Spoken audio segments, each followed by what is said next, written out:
जय जिनेन्द्र। भक्तामृत स्तोत्र की कक्षाएं पाठशाला में चल रही हैं। अभी तक 16 काव्य हो गए।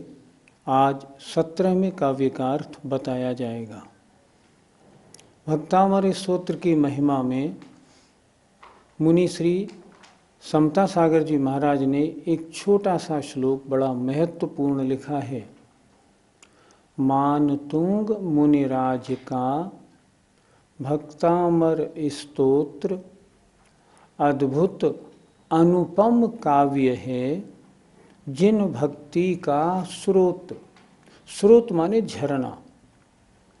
इसमें से भक्तामर काव्य में से भगवान की भक्ति निरंतर झरती रहती है। जब भी इसका चिंतन करो, जब भी इसका पाठ करो, बड़ा आनंद आता है। आइए आज इस काव्य का 17वें काव्य का उच्चारण करते हैं। नास्तं कदाचिदुपयासि न राहुगम्यः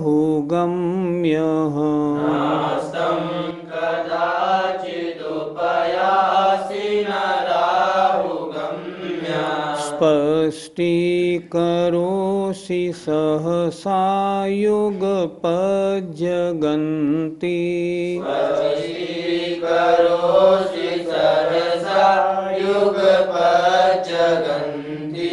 नाम्भोधरोदर निरुद्ध महाप्रभावः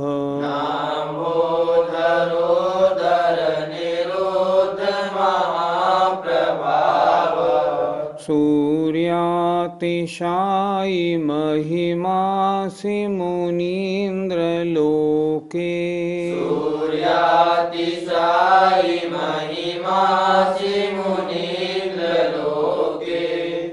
नास्तं कदाचिदुपयासि न राहुगम्यः स्पष्टीकरोषि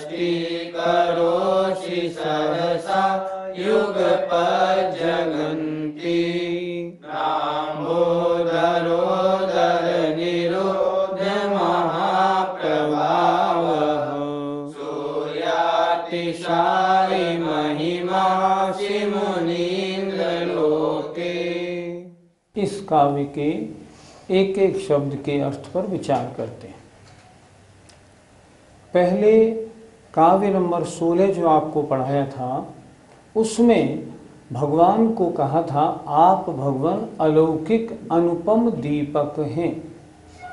भगवान की और दीपक की प्रकाश करने के मामले में तुलना की गई थी। इस काव्य में भगवान के बारे में कह रहे हैं, हे भगवान, आपकी महिमा तो सूर्य से बहुत अधिक है।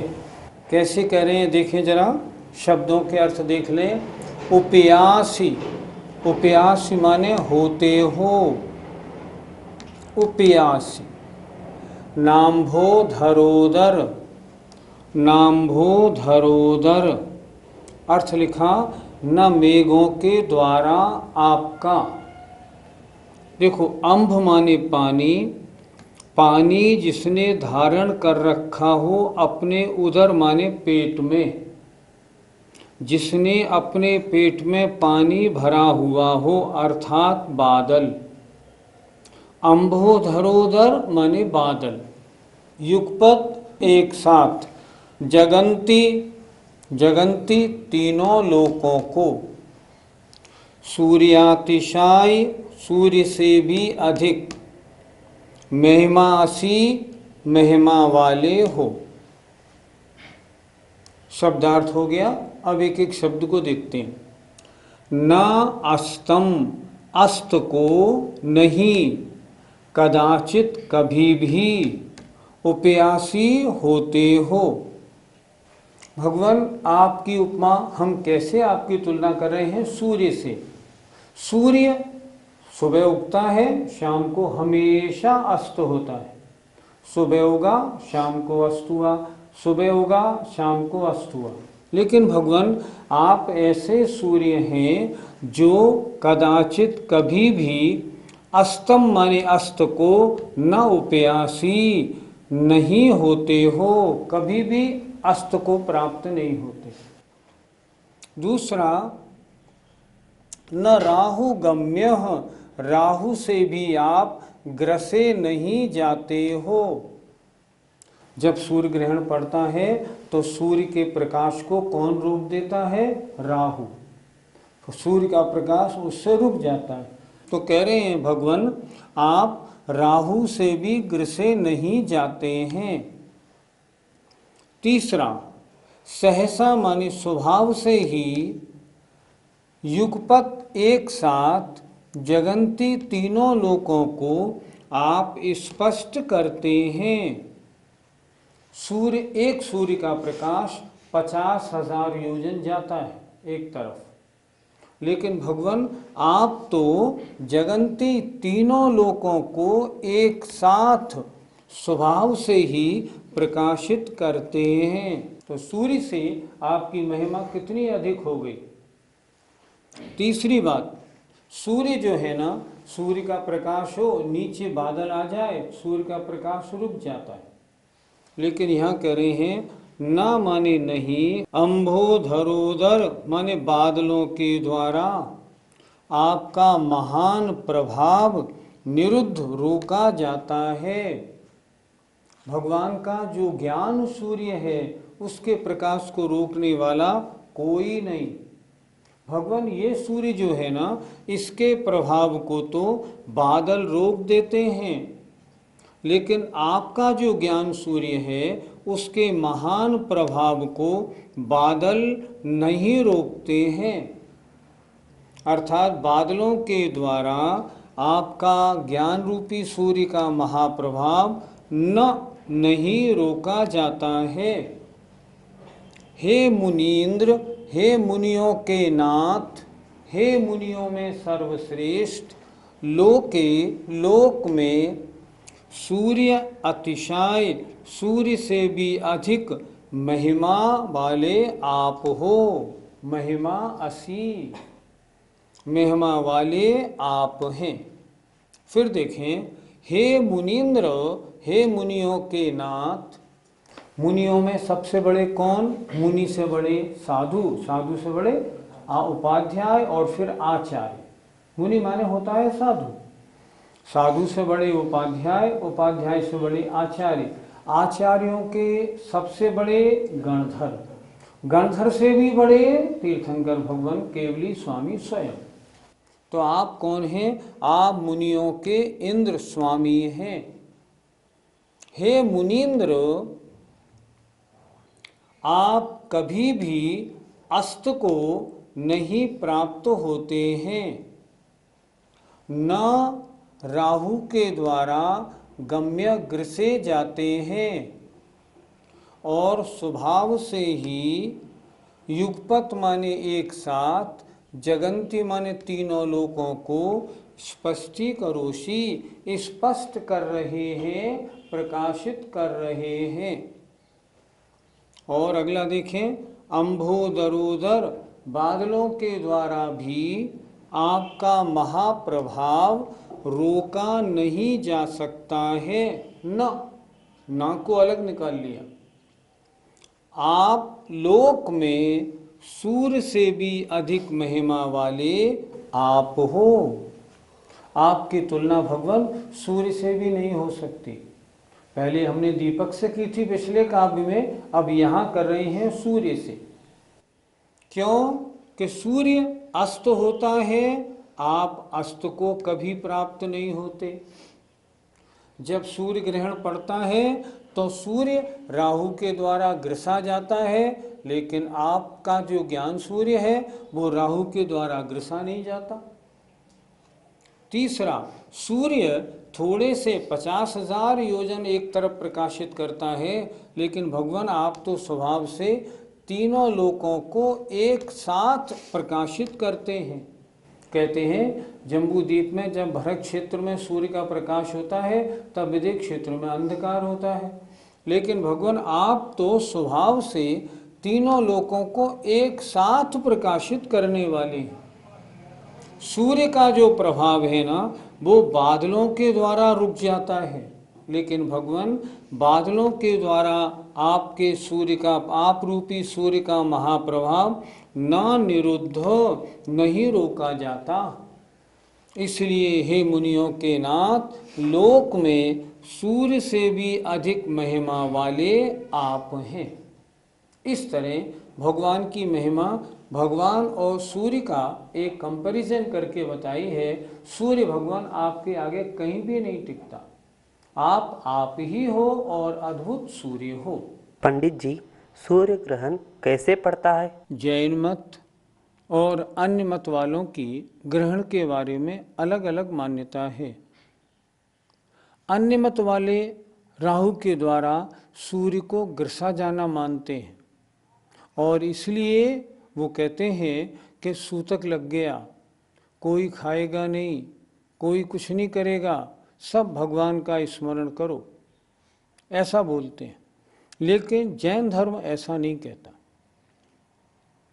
जैन धर्म क्या कहता है, सूर्य चंद्र आदि जितने ज्योतिषी देव हैं वो सब ऊपर यहाँ से चित्रा पृथ्वी से 790 से 900 योजन ऊपर रहते हैं। ये क्या करते हैं, ये निरंतर भ्रमण करते रहते हैं, एक के ऊपर एक के ऊपर एक होते हैं। सूर्य के नीचे एक राहु का विमान चलता है। जब राहु का विमान सूर्य के बिंब के ठीक नीचे आ जाता है, तो सूर्य का प्रकाश हमारे पास आना रुक जाता है। अन्य मत वाले कहते हैं, ओहो गजब हो रहा है, बड़ा अन्याय हो रहा है, सूतक लग रहा है। हम कहते हैं कुछ भी नहीं हो रहा। इतना अंतर है, सूर्य के नीचे मात्र राहु का ग्रह आ गया है, आ जाने दो, उससे क्या बिगड़ता है। इसलिए हमारे यहाँ ऐसा नहीं होता। तो क्या सूर्य ग्रहण के अवसर पर हम पूजा पाठ वगैरह कर सकते हैं? क्यों नहीं कर सकते। जैन शास्त्रों में इसके लिए कोई रुकावट नहीं। लेकिन क्योंकि बाहर अन्य धर्म वालों के द्वारा शोर या हल्ला गुल्ला आदि होता है ग्रहण के समय में, इसलिए ग्रहण के समय में जो धवलादि बड़े बड़े ग्रंथ होते हैं उनके स्वाध्याय के लिए मनाही है। लेकिन ग्रहण के समय में अगर आपको पूजा करनी हो, पाठ करना हो, कोई आपत्ति नहीं, आप आनंद के साथ कर सकते हैं। इस तरह सूर्य के नीचे राहु का विमान आ जाने से सूर्य का प्रकाश रुकता है, उसे कहा जाता है सूर्य ग्रहण।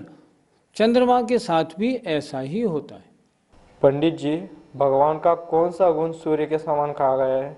देखो, जगंती तीनों लोकों को एक साथ स्पष्ट करने वाला, बताने वाला कौन सा गुण है? केवल ज्ञान गुण। केवल ज्ञान गुण कैसे प्राप्त होता है? ज्ञानावरणी कर्म के क्षय नाश से प्राप्त होता है। भगवान ने शुक्ल ध्यान ध्याया और शुक्ल ध्यान के द्वारा ज्ञानावरणी कर्म का नाश किया, तो भगवान को क्या प्राप्त हुआ? केवल ज्ञान। मतलब ज्ञान गुण के ऊपर जो ज्ञानावरणी कर्म का आवरण था वो नष्ट करने से ज्ञान पूरा प्रकाशित हो गया। इसे कहते हैं केवल ज्ञान गुण। और ये केवल ज्ञान गुण ये स्वभाव से ही तीनों लोकों के जितने पदार्थ हैं, जितने द्रव्य हैं, उनकी जितनी अनंत पर्याय हो गई हैं, अनंत आगे होंगी, और वर्तमान सारी पर्यायों को एक साथ जानता है। सूर्य तो थोड़े से हिस्से में प्रकाशित करता है, लेकिन ये केवल ज्ञान जो है ना, ये तो समस्त द्रव्यों की तीनों काल संबंधी अनंत पर्यायों को एक साथ बताने वाला है। इसकी तो महिमा ही अलग है। तो सूर्य से कौन सा गुण हुआ सूर्य जैसा? केवल ज्ञान गुण, अर्थात जो लोक के समस्त पदार्थों को प्रकाशित करने वाला है। पंडित जी, युगपत शब्द कह रहा है कि भगवान तीनों लोकों को एक साथ जानते हैं, पर हम तो क्रम क्रम से जानते हैं, ऐसा क्यों? ये केवल ज्ञान की महिमा है और केवल ज्ञान के साथ अनंत वीर्य की महिमा है। हमारे पास मति श्रुत ज्ञान है, हमारे पास थोड़ी सी शक्ति है, इसलिए हम थोड़ा जानते हैं और क्रम क्रम से जानते हैं। अगर हमारे पास केवल ज्ञान और अनंत वीर्य हो जाए और जब भी होगा तब हम भी केवल ज्ञान की तरह सबको एक साथ जानेंगे और बिना रुके हुए कि बिना क्रम के एक साथ जानेंगे। ये महिमा केवल ज्ञान की और अनंत वीर नामक गुण की है। 17वां काव्य पूरा हुआ। आइए अगला 18वां काव्य प्रारंभ करते हैं। नित्योदयं दलितमोहमहान्धकारं गम्यं न राहुवदनस्य न वारिदानाम्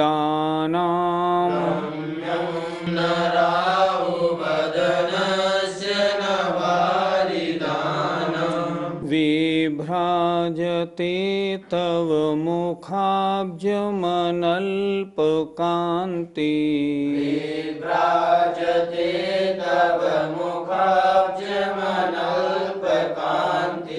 विद्योतयज्जगदपूर्वशशाङ्कबिम्बम्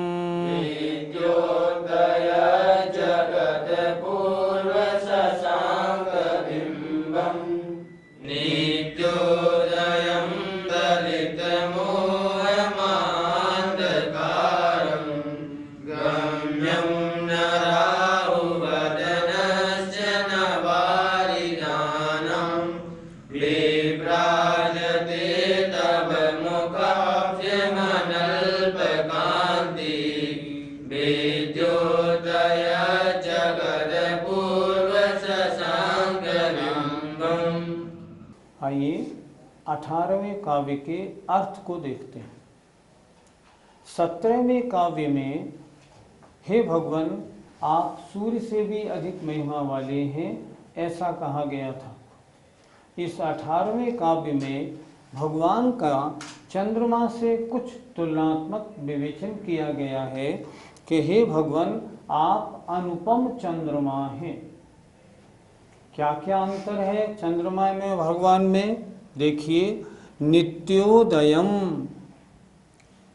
भगवान रूपी चंद्रमा नित्य उदय को प्राप्त रहता है, जबकि जो चंद्रमा हम लोग देखते हैं ना, ये अमावस्या के दिन तो उदय को ही नहीं आता, इसका उदय ही नहीं होता, और कभी थोड़े समय के लिए होता है, कभी अधिक समय के लिए होता है। लेकिन भगवान आप तो हमेशा उदित रहने वाले हैं। नित्य उदयम, आप हमेशा उदित रहने वाले हैं। चंद्रमा जब उदित होता है तो मात्र लौकिक अंधकार को नाश करता है, लेकिन हे भगवान आप तो मोह रूपी महान अंधकार को दलित माने नाश करने वाले हैं। आप मोह रूपी महान अंधकार को नाश करने वाले हैं। क्या मोह रूपी अंधकार को चंद्रमा नाश कर सकता है? नहीं कर सकता, बिल्कुल नहीं कर सकता। चंद्रमा कभी नहीं कर सकता। लौकिक अंधकार का नाश करना और बात है। क्या हुआ? हे भगवान आप नित्य उदय में रहने वाले हैं और मोह रूपी महान अंधकार को दलित माने नाश करने वाले हैं। गम्यम न, आप ग्रसे नहीं जाते हो। राहु वदनस्य, वदन होता है, वदन माने मुख, राहु के मुख के द्वारा, अर्थात राहु के मुख के द्वारा आप ग्रसे नहीं जाते हैं। इस चंद्रमा पर राहु के द्वारा ग्रहण पड़ जाता है, लेकिन भगवान आपके ऊपर कोई ग्रहण नहीं पड़ता। आपके प्रकाश को किसी के द्वारा नहीं रोका जाता। न वारी दानाम, वारी माने पानी, दान माने वारी पानी देने वाले, वारी दानाम माने मेघ बादल, अर्थात बादलों के द्वारा चंद्रमा का प्रकाश रुकता है, लेकिन भगवान आप अद्भुत चंद्रमा हैं, आपका प्रकाश किसी के द्वारा नहीं रोका जा सकता। और आप देखें, तव माने आपका, मुखाब्ज मुख रूपी कमल कैसा है? अल्प कांति, थोड़ी कांति वाला, लेकिन अनल्प कांति, अत्यधिक कांति वाला, थोड़ी कांति वाला नहीं है। अल्प कांति के आगे अनल्प कांति हो गया, मुखाब्जम अनल्प कांति। अल्प कांति थोड़ी कांति वाला, अनल्प कांति माने अत्यधिक कांति वाला। देखिए, अनल्प कांति माने अधिक कांति वाला। तो आपका तव माने आपका, मुखाब्ज मुख रूपी कमल अत्यधिक कांति वाला सुशोभित हो रहा है। कैसा, किस रूप में? विद्योतयत, प्रकाशित करते हुए। जगत माने संसार को प्रकाशित करने वाले अपूर्व माने अनोखे चंद्रबिंब के समान। भगवान, ये जो लौकिक चंद्रमा है, इस चंद्रमा की आपके आगे कोई तुलना नहीं हो सकती। क्यों नहीं हो सकती? नित्योदयम, आपका जो ज्ञान रूपी चंद्रमा है उसका प्रकाश तो हमेशा रहता है, नित्य उदय में है। लेकिन वर्तमान चंद्रमा कभी उदित होता है, कभी नहीं होता, कभी थोड़ी देर को, कभी पूरे समय, अलग अलग इसकी दशा रहती। लेकिन भगवान, आप तो 24 घंटे हमेशा उदित रहते हैं। ये चंद्रमा सांसारिक अंधकार को थोड़ा बहुत नाश करता है, थोड़ी बहुत देर के लिए। लेकिन भगवान, आप तो ऐसे अनोखे चंद्रमा हैं जो मोहरूपी महान अंधकार को नष्ट करने वाले हैं। लौकिक चंद्रमा जो है ये राहु के द्वारा ग्रसा जाता है, लेकिन भगवान आप राहु के वदन माने मुख के द्वारा न गम्यो, ग्रसे नहीं जाते। आपके ज्ञान रूपी चंद्रमा के ऊपर कोई रुकावट नहीं आती। न वारिदानाम, लौकिक चंद्रमा तो बादलों के द्वारा ढक दिया जाता है, पर आपका जो ज्ञान सूर्य है किसी के द्वारा नहीं ढकने में आता। इस चंद्रमा की कांति थोड़ी है, लेकिन आपके मुख रूपी कमल की कांति अनल्प अत्यधिक है। तो हे भगवान, आपका मुख रूपी कमल, अत्यधिक कांति वाला मुख रूपी कमल, जगत माने संसार को विद्योतयत प्रकाशित करने वाला अपूर्व अनुपम चंद्रबिंब के समान विभ्राजते। विभ्राजते माने सुशोभित होता है। एक बार फिर देख लें। हे भगवान, आप हमेशा उदय में रहने वाले हैं, जबकि लौकिक चंद्रमा रोज उदय में नहीं रहता। आप मोह रूपी महान अंधकार को नष्ट करने वाले हैं, जबकि इस चंद्रमा से मोह रूपी महान अंधकार नष्ट हो ही नहीं सकता। ये तो लौकिक अंधकार को थोड़ा सा नष्ट करता है। लौकिक चंद्रमा राहु के मुख के द्वारा ग्रसित किया जाता है जब ग्रहण पड़ता है, लेकिन भगवान आपका जो मुख रूपी चंद्रमा है इसके ऊपर कोई ग्रहण नहीं है। ये लौकिक चंद्रमा तो बादलों के द्वारा भी ढक दिया जाता है, लेकिन आपके मुख रूपी चंद्रमा के ऊपर कोई आवरण नहीं होता।